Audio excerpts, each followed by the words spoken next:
झारखंड में पहली बार किसी विदेशी किशोरी बच्ची को उसके घर वापस भेजा जा रहा है। जी हाँ, ये पहला ऐसा मामला झारखंड में देखने को मिल रहा है। फिलहाल किशोरी इस वक्त धनबाद में ही है, लेकिन प्रक्रिया काफ़ी तेज़ है। उसे यहाँ से दिल्ली भेजा जाएगा और उसके बाद उसके घर नेपाल भेजा जाएगा। इस मामले पर हम विस्तार से बातचीत करते हैं। हमारे साथ यहाँ पर नवीन जोशी जी हैं, जो कि केन इंडिया के डायरेक्टर हैं। सीधा उनसे बातचीत करते हैं, विस्तार से जानते हैं। सर, आपसे जानना चाहेंगे कि क्या है ये पूरा मामला, जो किशोरी है, क्या उम्र है उसकी और कैसे वो यहाँ पहुँची झारखंड? एक 15 साल की जो बालिका है, मूल रूप से वो नेपाल की रहने वाली है और वो घर से झगड़ा के कारण निकली थी। करीब 1 साल पहले निकली थी और नेपाल में इसके बारे में FIR भी दर्ज है गुमशुदगी की। तो उसके बाद निकलने के बाद उनका पटना आना हुआ, जितना उन्होंने बताया। पटना से फिर ये ट्रेन में बैठी हैं और उसने कुछ खाया नहीं था, तो वो बेहोशी हालत में जो है धनबाद तक पहुंची है। जब धनबाद पहुंचने के बाद एक दीदी के पास मिली है, तो उसके बाद उसको होश आया कि वो यहाँ तक पहुंची है। फिर ये कोई दीदी है, उनके वहाँ रही, वो मजबूरन रही है वहाँ पे। और मजबूरन रहने के बाद वो करीब 4 महीने तक उनसे काम कराया गया, जो कि वो महिला भी काम करती थी, कोयला चोरी का काम करती थी। तो ये जो दीदी थी, क्या ये इनकी रिलेटिव थी या कोइंसिडेंस उनसे इसकी मुलाकात हो गई थी? नहीं, कोई रिलेटिव नहीं है, कोई जानने वाली नहीं है। कोइंसिडेंट हो सकता है या फिर प्लानिंग हो सकता है, हमें इस चीज़ के बारे में उसका जानकारी नहीं है। और जब वो मजबूरन उससे काम कराया गया, 4 महीने तक कोयला चोरी का काम कराया गया और काम कराते रहे, तो साथ साथ में कोई लड़का था, रिलेटिव था, उसने इनके साथ थोड़ा नाजायज़ रूप में देखने की कोशिश करी है और कुछ अलग से उसका व्यवहार रहा है, गलत व्यवहार रहा है, तो उसका इन्होंने विरोध किया।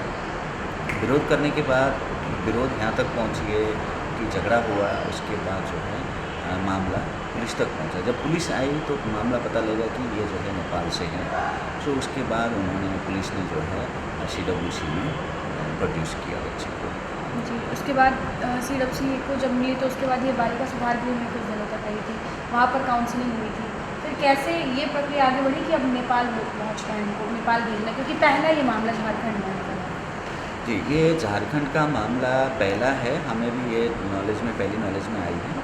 और जैसे कि आप JJ एक्ट को देखेंगे, JJ एक्ट में लिखा हुआ है कि जो भी प्रक्रिया है, विदेश के बच्चे जो भी मिलते हैं बच्चे, तो उसको प्रक्रियागत ले जाना होता है। जैसे यहाँ से CWC ने डिपार्टमेंट को लिखना, डिपार्टमेंट के थ्रू जो है MHA को जाना होता है, होम मिनिस्ट्री को, होम मिनिस्ट्री से MA को जाता है, विदेश मंत्रालय को जाता है, विदेश मंत्रालय से फिर एम्बेसी को चला जाता है, इन्फॉर्म किया जाता है।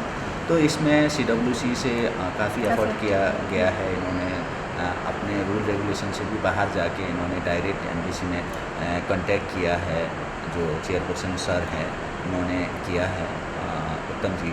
तो उसके बाद हमने डायरेक्ट यहाँ तक पहुँचे हैं। बाकायदा हमारे पास लेटर गया, जाने के बाद हमें ये केस को मार्क किया गया एम्बेसी से कि इस केस को देखा जाए। तो हमने इसको देखना शुरू किया, फिर हमने इसमें डायरेक्ट बात किया। फिर ये प्रक्रिया ऐसा होता है कि हम भी SIR पहले मंगाते हैं नेपाल से कि बच्ची नेपाल की है कि नहीं है, वो नागरिक है कि नहीं। जब नेपाल की नागरिक जब कंफर्म हो जाता है कि हाँ है, तो हम प्रक्रिया शुरू कर देते हैं। प्रक्रिया में एम्बेसी की तरफ से होता है। फिर विदेश मंत्रालय, भारत सरकार के विदेश मंत्रालय हमें NOC देती है कि इस बच्ची को हम ले जा सकते हैं। उस प्रक्रियागत हम फिर यहाँ आए हैं बच्ची को लेने के लिए। जी, क्या वजह थी सर कि ये नेपाल से झारखंड पहुँचे और धनबाद पहुँच गई? घर से खुद से इसने जाने का निर्णय लिया था या फिर कुछ और स्थिति रही थी? देखिए, बच्चे को कोई भी बच्चे का जो है ना, माइनर बच्चों का कुछ पता ही नहीं चलता कि मिनट में क्या सोचें और क्या समझ में आ जाए। वो फैमिली की तरफ से कुछ ना कुछ इनके साथ घटना हुआ है, इनको डांटा है और ऐसे मजबूर किया कि वो घर छोड़ने पे मजबूर हो जाए। तो अभी ये वापस वहाँ अपने माँ बाप के पास जाने के लिए एग्री कर रही हैं? आगे क्या इनका फ्यूचर? क्योंकि अगर इस तरह से परेशान होकर ये गई हैं घर छोड़ के, तो क्या प्रॉपर काउंसलिंग की गई है? ये जानकारी लिया गया कि वापस ये रहना चाहती है या नहीं रहना चाहती है? हाँ, ऐसा है, जब बच्चा गुस्से में घर छोड़ता है तो उसे कोई चीज़ समझ में नहीं आता कि बाहर की दुनिया क्या है और क्या नहीं है। अब इनको ये समझ में आया कि ये कितने जोखिम में थी और घर से निकलने के बाद क्या क्या इनको भोगना पड़ा है और कितनी परेशानियाँ उठानी पड़ी है और कितने असुरक्षित थी उस टाइम पे। और लकीली ये अभी तक जो हमें पता लगा कि लकीली ये बच पाई है। हम लोग को आप लोगों को पता है कि कितने सारे बच्चे हैं गायब हो जाते हैं जो मिलते नहीं हैं, आज तक मिले भी नहीं हैं। जितने हमारे पास केस भी ढूंढने के लिए आते हैं तो मिलते नहीं हैं। ये लकीली ये बची है और बच गई है, बहुत बड़े जोखिम से बची है ये। हालांकि कई समय तक ये बेहोश भी थी, उस हालत में भी इसके साथ किस्मत ने साथ दिया है कि जो है ये बची है। सो अब इसके बाद इन्होंने ये चीज़ समझ गई है, काउंसलिंग के बाद ये समझ चुकी है कि मुझे बाहर नहीं निकलना चाहिए था। बाहर निकलने के बाद जो है मेरे साथ क्या क्या घटनाएं हो सकती है इसको अभी काफ़ी समझ में आ गया है। बाकी हमारी और भी काउंसलिंग टीम है, वो भी काउंसलिंग करेगी और फ्यूचर में इनके लिए ऐसा रहेगा कि नेपाल सरकार की तरफ से और फैमिली की तरफ से और संस्था की तरफ से जो भी उचित रहेगा तो इनके लिए हम सपोर्ट करने के लिए तैयार रहेंगे। और एक आखिरी सर कि अगर लोगों को इस तरह से कोई बच्चे मिलते हैं तो लोगों के अंदर क्या जागरूकता होनी चाहिए कि ऐसे मामले ना देखने को मिले, या कोई अगर बच्चा किसी को कहीं मिलता है इस तरह से लापता, चाहे वो भारत का ही हो या विदेशों का हो, तो कहाँ पर संपर्क करना, क्या प्रोसेस होता है?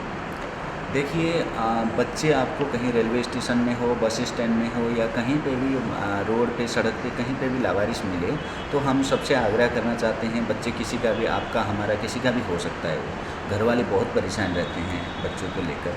तो आप लोगों को, हम लोगों को और सभी को, बच्चे को जब भी हम अकेला देखें रेलवे स्टेशन, बस स्टेशन या सड़क में कहीं पे भी हम अकेला देखें, आप 1098 चाइल्ड लाइन को भी आप कॉल कर सकते हैं या फिर 112 को भी कॉल कर सकते हैं। कॉल करके आप प्रशासन को आप हैंड ओवर करिए।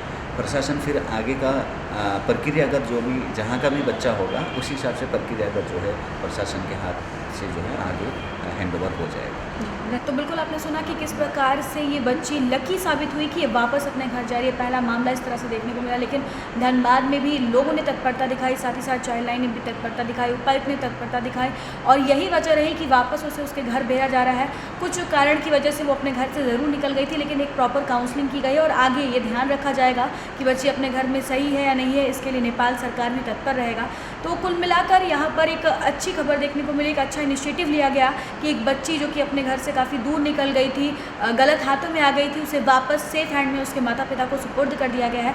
आपको भी हम बता दें कि अगर आपको इस तरह से कोई बच्चे दिखते हैं जो कि आपको लगता है कि लावारिस से अपने परिवार से अलग हो गए हैं, तो 1098 ये नंबर है जिस पर आप संपर्क कर सकते हैं ताकि वो बच्चा सही जगह पहुँच जाए, अपने माँ बाप को मिल जाए। क्योंकि हर बच्चा इस किशोरी थी जो नेपाल की, इस तरह से लकी नहीं साबित हो सकता है। और इस तरह के तमाम अपडेट्स हम आप तक पहुँचाते रहेंगे अपने सहयोगी संतोष के साथ। Shambhavi Singh, the news post, धन्यवाद।